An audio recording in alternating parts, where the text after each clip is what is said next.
আসসালামু আলাইকুম। কি অবস্থা সবার? কেমন আছেন সবাই? তো আশা করি আপনারা সকলেই অনেক ভালো আছে। আমিও আলহামদুলিল্লাহ আল্লাহ তাআলার রহমতে অনেক ভালো আছি।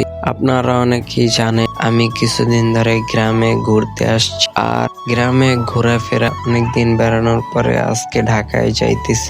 আর আমাদের গ্রাম থেকে বরিশাল লঞ্চে ঢাকা যেতে অনেক ভালো লাগে। কত বড় নদী, কত সুন্দর, জেলেরা মাছ ধরতেছে, ছোট একটা বাচ্চাও জেলের নৌকায় আছে। আসলে গ্রামের দৃশ্য দেখলেই মনটা না শীতল হয়ে ওঠে, মনটা অনেক ভালো হয়ে যায়। তো আপনারাও মাঝে মাঝে শীতের ভিতর গ্রামে ঘুরতে যাবেন, মন টন ভালো থাকবে।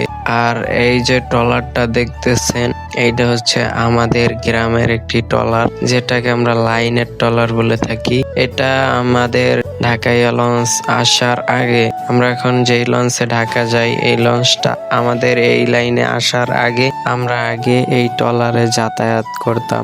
এই ট্রলার দিয়ে আমাদেরকে একটু দূরে যাইতে হইতো, সেইখান থেকে গাড়িতে যাইয়া তারপর আবার আমাদেরকে লঞ্চ ধইরা ঢাকায় যাইতে হইতো।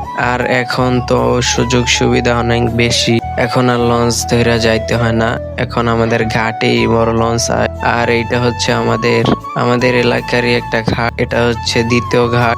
ঘাটটির নাম হচ্ছে চরমন্ডল, খুবই আজব একটি নাম। তো আমরা ছাদে ঘুরতেছি, এই যে আমার ছোট ভাই বৈশা বৈশা খেলতেছে, আর আমরা দুই ভাই ছাদে বৈশা গ্রামের নদীর বাগান, মনোমুগ্ধকর পরিবেশ, লঞ্চের ছাদে খুব সুন্দর ভাবে গ্রামের হাওয়া খেতে খেতে যাত্রাপথে যাচ্ছি।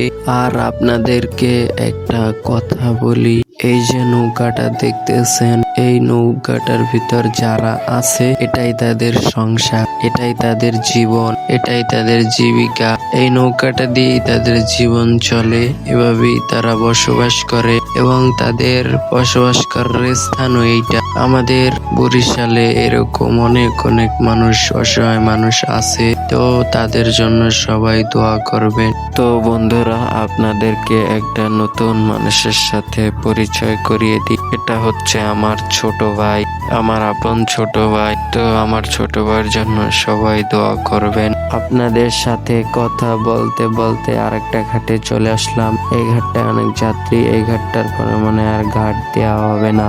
আর এখন রাত হয়ে গেছে, তো আমি এখন ঘুমাতে যাব, আপনারাও ঘুমাতে যান। টাটা, দেখা হচ্ছে সকালে। তো ভিউয়ার্স, এখনো সকাল হয়নি, বাজে মাত্র 5টা বাজে। আর এখনই আমি ঘুম থেকে উঠে গেছি, কারণ আমার গন্তব্য স্থানে আমি পৌঁছে গেছি।